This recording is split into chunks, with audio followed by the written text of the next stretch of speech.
تراوی اور نمازوں میں کمی ہوگی نہ روزوں میں، کرو مل کر یہ نیت، ماہ رمضان آ گیا ہے۔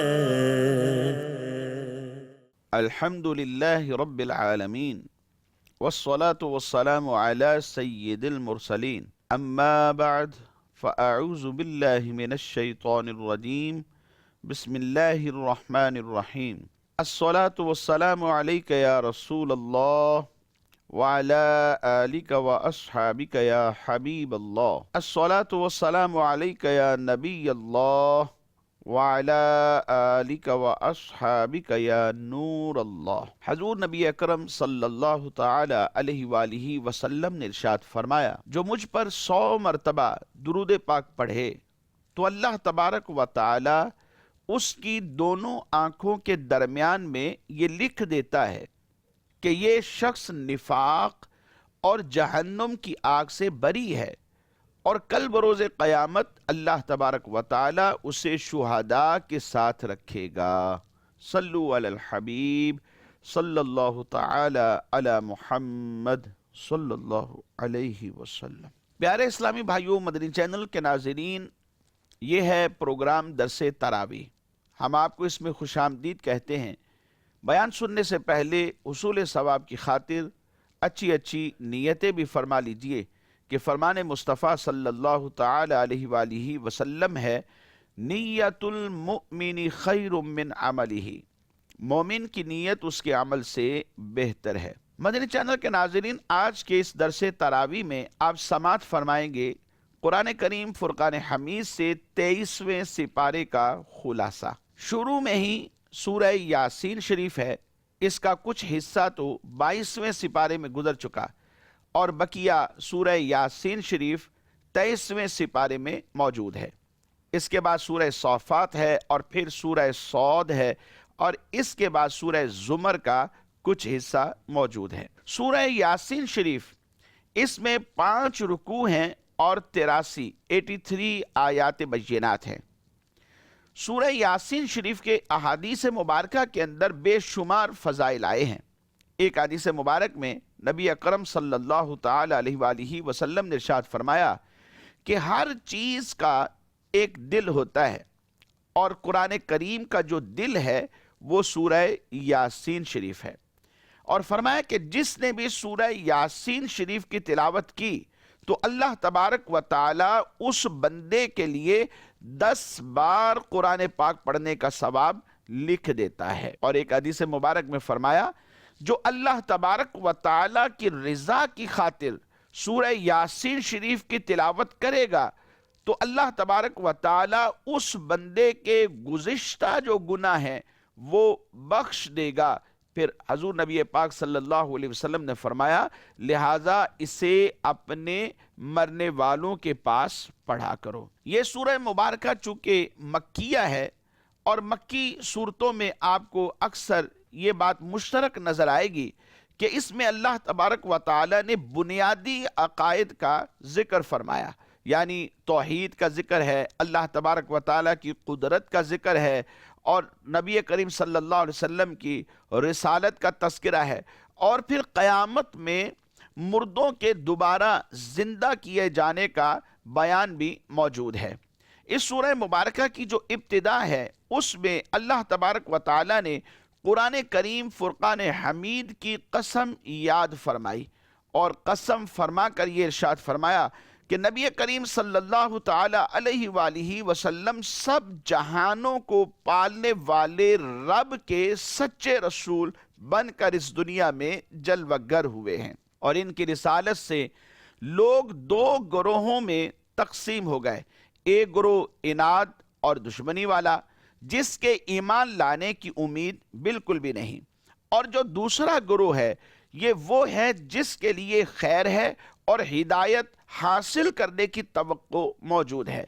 ان دونوں گروہوں کے اعمال یہ محفوظ ہیں، اور اللہ تبارک و تعالیٰ کے قدیم اور ازلی علم میں ان کے آثار موجود ہیں۔ اس سورہ مبارکہ میں ایک بستی کا ذکر کیا گیا جو کہ انطاکیہ کے نام سے جانی پہچانی جاتی ہے۔ بستی انطاکیہ کے لوگوں کی مثال بیان کی گئی کہ جنہوں نے یکے بعد دیگرے یعنی ون بائی ون رسولوں کو جھٹلایا اور ان کا یہ مذاق بھی اڑایا کرتے تھے، اور جو انہیں رسولوں کو جھٹلانے پر نصیحت کرنے آیا کہ تم بھائی ایسا نہ کیا کرو، یہ اللہ تبارک و تعالیٰ کے نبی کی طرف سے بھیجے ہوئے قاصد ہیں، تم ان کو نہ جھٹلاؤ، تو اس نصیحت کرنے والے شخص کو بھی شہید کر دیا گیا، اس کا ذکر بھی موجود ہے۔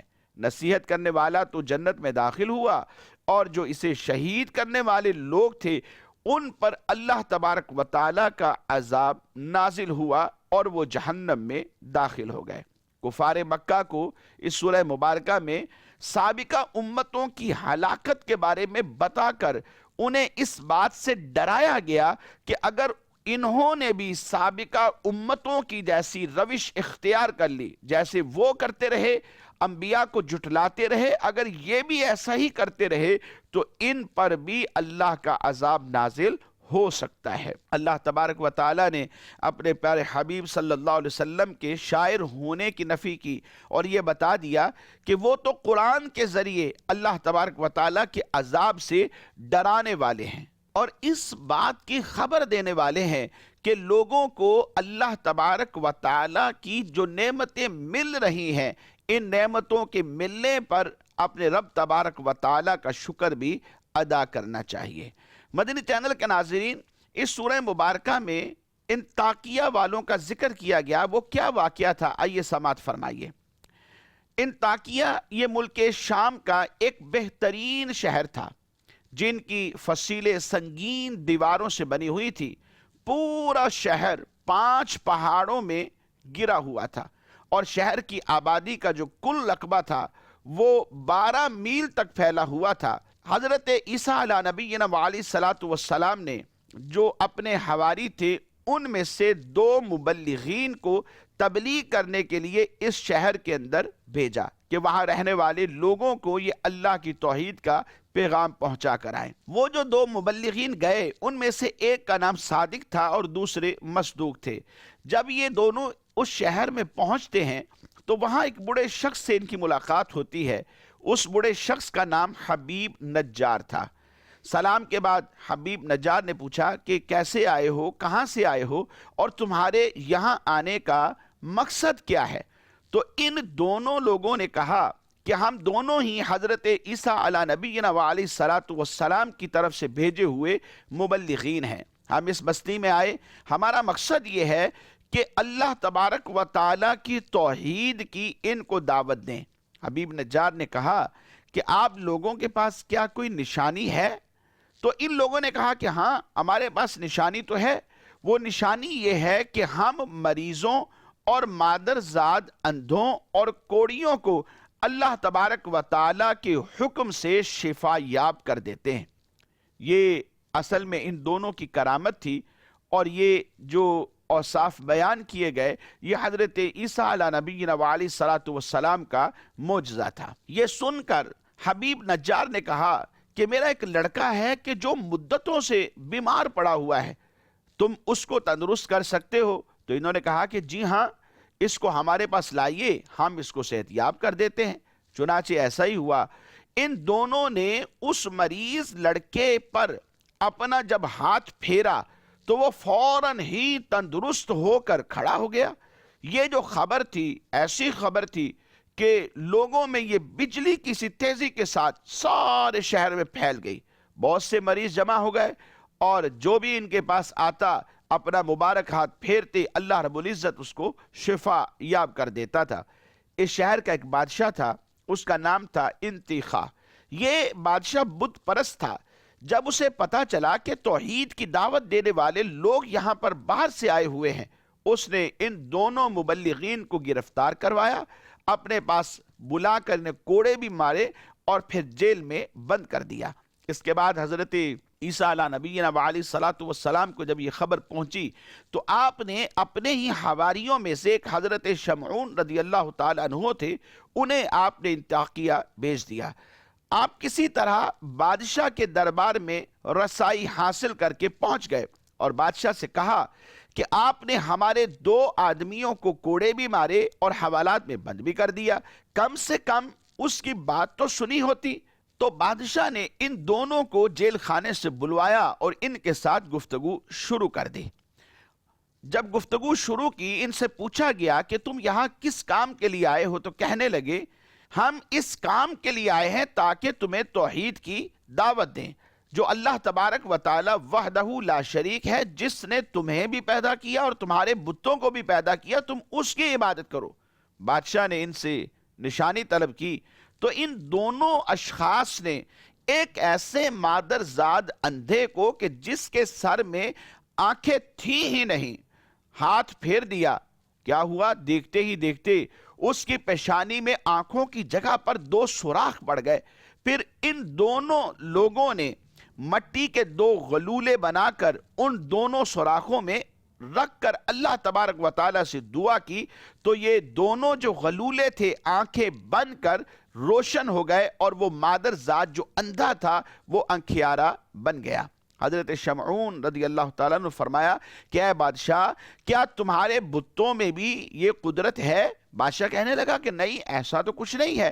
تو حضرت شمعون رضی اللہ تعالیٰ عنہ نے فرمایا پھر تم اس کی عبادت کیوں نہیں کرتے جو ایسی قدرت والا ہے کہ اندھوں کو آنکھیں عطا فرما دیتا ہے؟ یہ سن کر بادشاہ نے کہا کیا تمہارا خدا مردوں کو بھی زندہ کر سکتا ہے؟ اگر وہ مردوں کو زندہ کر سکتا ہے تو میرے ایک مردے کو زندہ کر دے۔ میرے اپنے جو ایک کسان تھا، اس کا ایک لڑکا ہے جو وفات پا گیا ہے، وہ کئی روز سے مرا پڑا ہے، اور میں نے اس کے باپ کے انتظار میں، چونکہ وہ بستی سے باہر گیا ہوا ہے، ابھی تک اس بچے کو دفن بھی نہیں کیا۔ بادشاہ ان تینوں لوگوں کو لے کر لڑکے کی لاش کے پاس گیا، اور ان تینوں اشخاص نے، ان تینوں صاحبان نے اللہ تبارک و تعالیٰ کی بارگاہ میں دعا مانگی، تو خالق کائنات کے حکم سے وہ مردہ زندہ ہو گیا، اور بلند آواز سے وہ کہنے لگا کہ میں بت پرست تھا، تو میں مرنے کے بعد جہنم کی وادیوں میں داخل کیا گیا، لہٰذا تم لوگوں کو عذاب الہی سے میں ڈراتا ہوں، اللہ تبارک و تعالیٰ پر ایمان لانے کی دعوت دیتا ہوں، اور میں تم لوگوں کو یہ نصیحت کرتا ہوں کہ خدا کے پیغمبر حضرت عیسیٰ علیہ نبی علیہ السلام کا کلمہ پڑھ کر ان تینوں مبلغین کی بات کو مان کر ان لوگوں کے ساتھ اچھا سلوک کرو، کیونکہ یہ تینوں صاحبان حضرت عیسیٰ علیہ نبی علیہ السلام کے حواری ہیں اور ان کو ماننے والے ہیں۔ یہ منظر دیکھ کر اور اس مردے کی تقریر کو سن کر سب لوگ حیران ہو گئے۔ اتنے میں حبیب نجار بھی دوڑتے ہوئے آ پہنچے، جو بزرگ تھے اور پہلے ان اشخاص سے ملاقات بھی کر چکے تھے۔ انہوں نے بھی بادشاہ اور سارے شہر والوں کو ان مبلغین کی تصدیق کے لیے پرزور تقریر کی اور انہیں آمادہ کر لیا، یہاں تک کہ بادشاہ اور اس کے تمام درباریوں نے ایمان کو قبول کر لیا اور سب کے سب صاحب ایمان ہوئے۔ لیکن مدنی چینل کے ناظرین، چند منحوس لوگ وہاں ایسے بھی تھے جو بتوں کی محبت میں عقل و ہوش کھو چکے تھے، وہ ایمان نہیں لائے۔ موقع پا کر انہوں نے حبیب نجار کو قتل کر دیا۔ جنہوں نے حبیب نجار کو قتل کیا ان پر عذاب الہی آیا، اور عذاب الہی نے انہیں ہلاک و برباد کر دیا۔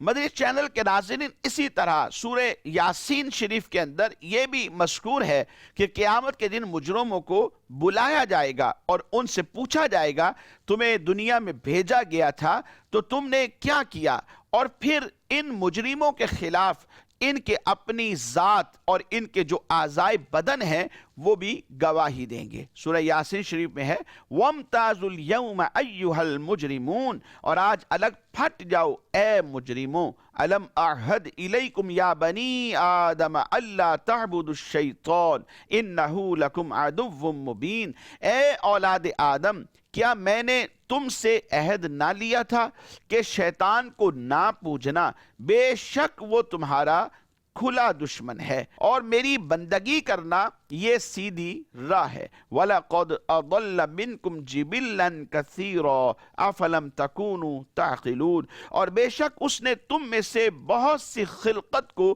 بہکا دیا، تو کیا تمہیں عقل نہیں تھی؟ هَذِهِ جَهَنَّمُ الَّتِي كُنْتُمْ تُوعَدُونَ، یہ ہے وہ جہنم جس کا تم سے وعدہ تھا۔ اصلوها اليوم بما كنتم تکفرون، آج اس میں جاؤ بدلہ اپنے کفر کا، یعنی جو کفر کیا تھا اس کے بدلے آج تمہیں جہنم میں بھیجا جا رہا ہے۔ اور آگے فرمایا اليوم نختم على افواہہم وتکلمنا ایدیہم وتشہد ارجلہم بما كانوا یکسبون، آج ہم ان کے منہوں پر مہر کر دیں گے اور ان کے ہاتھ ہم سے بات کریں گے اور ان کے پاؤں ان کے کیے کی گواہی دیں گے، یعنی جو دنیا میں کرتے رہے پاؤں گواہی دیں گے، ہاتھ گواہی دیں گے، اور اسی طرح بدن کے جو دیگر اعضاء ہیں وہ بندے کے خلاف اس دن بولیں گے۔ یاد رہے کہ منہوں پر لگائی جانے والی مہر ہمیشہ کے لیے نہ ہوگی، بلکہ اعضاء کی گواہی لے کر اسے توڑ دیا جائے گا۔ جو ان کے منہ بند کر دیے گئے تھے دوبارہ کھول دیے جائیں گے، جبکہ اعضاء ان کے خلاف گواہی دے چکے ہوں گے، اس لیے وہ دوزخ میں پہنچ کر پھر شور مچائیں گے۔ اس کے بعد سورہ صافات ہے۔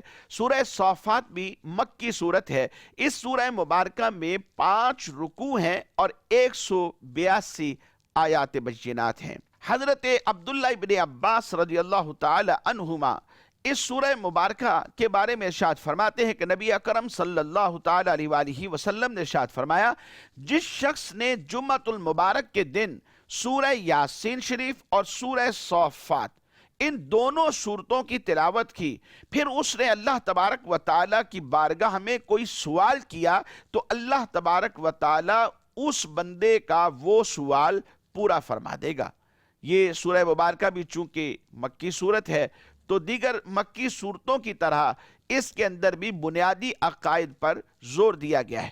اس سورہ مبارکہ کی ابتدا میں ہی صفے باندھنے والوں، جھڑک کر چلنے والوں اور قرآن مجید کی تلاوت کرنے والی جماعتوں کی قسم ذکر کر کے فرمایا گیا کہ عبادت کا جو مستحق ہے وہ صرف اور صرف اللہ تبارک و تعالی ہے، جو کہ تمام آسمانوں اور زمینوں اور ان کے درمیان موجود تمام چیزوں اور تمام مشرقوں کا رب ہے۔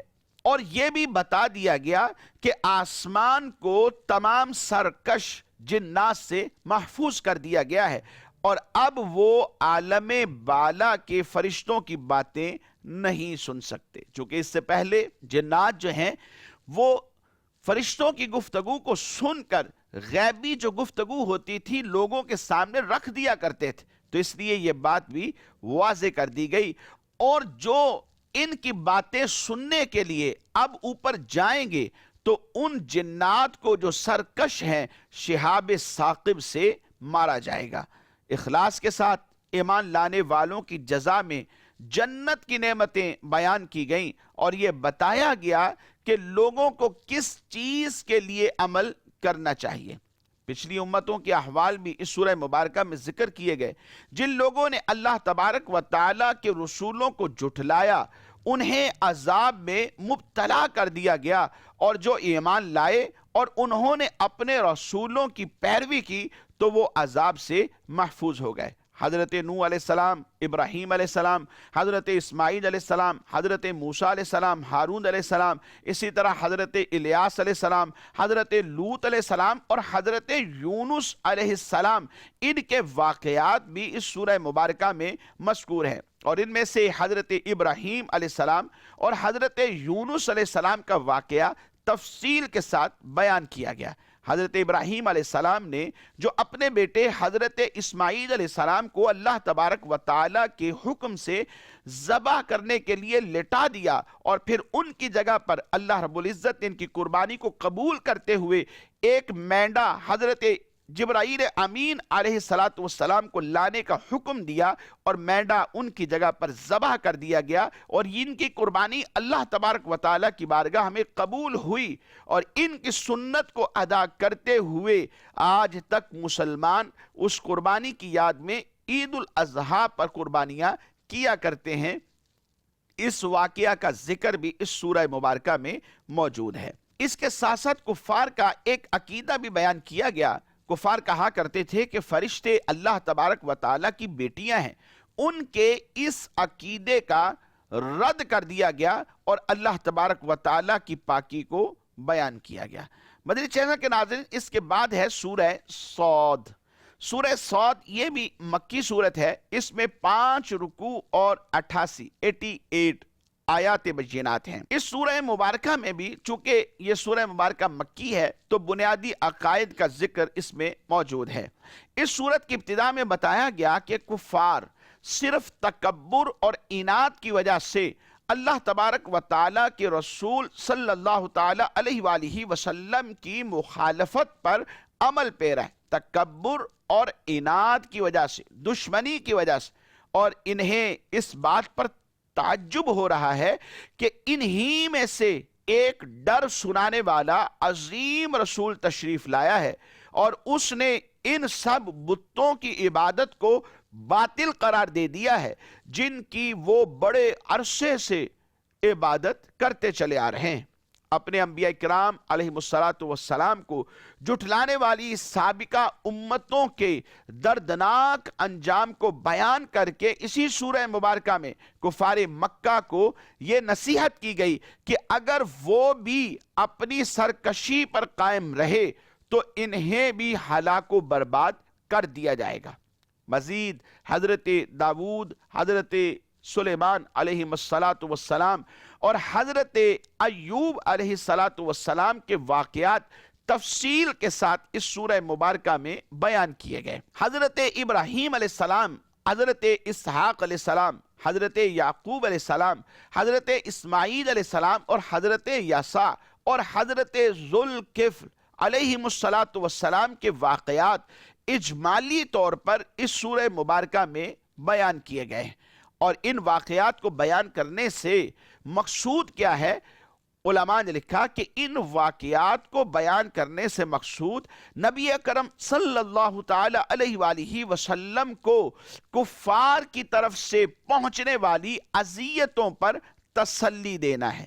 مبلغین کو بھی چاہیے کہ جن کو اپنے ہی مسلمان بھائیوں کی طرف سے تبلیغ دین پر مصائب و آلام آ جاتے ہیں، پریشانیوں سے دوچار ہونا پڑتا ہے، انہیں اذیتیں دی جاتی ہیں اور ان کے لیے دنیا میں جینا مشکل کر دیا جاتا ہے، انہیں چاہیے کہ صبر کریں، امت کے لیے خیر خواہی کرتے ہوئے ان کے لیے دعا کرتے رہیں، اور اپنی تبلیغ دین کو ترک نہ کریں بلکہ کام کو اور بڑھا دیں، اپنی عبادات بھی ذوق اور شوق کے ساتھ کریں، اور تبلیغ دین کا جو سلسلہ ہے وہ بھی آگے بڑھاتے چلے جائیں، اور امت کے لیے دعا کریں۔ اللہ تبارک و تعالیٰ کی بارگاہ میں آنسو بہا کر یہ دعا کریں، اور اللہ کریم ان لوگوں کی لاج رکھے گا، اور وہ لوگ کہ جو آج تکالیف دے رہے ہیں، مصیبت میں مبتلا کر رہے ہیں اور اذیتیں دے رہے ہیں، وہ بھی ایسے لوگ بن جائیں گے ان کی دعاؤں کے صدقے کہ جو ان کی دعوت کو قبول کرنے والے ہوں گے، نہ صرف دعوت کو قبول کرنے والے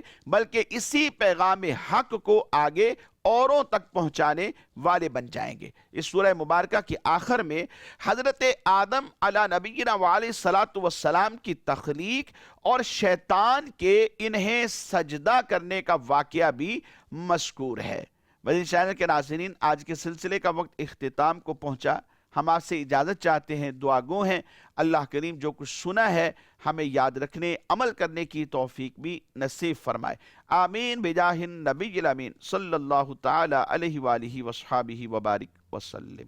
تراویح اور نمازوں میں کمی ہوگی نہ روزوں میں، کرو مل کر یہ نیت، ماہ رمضان آ گیا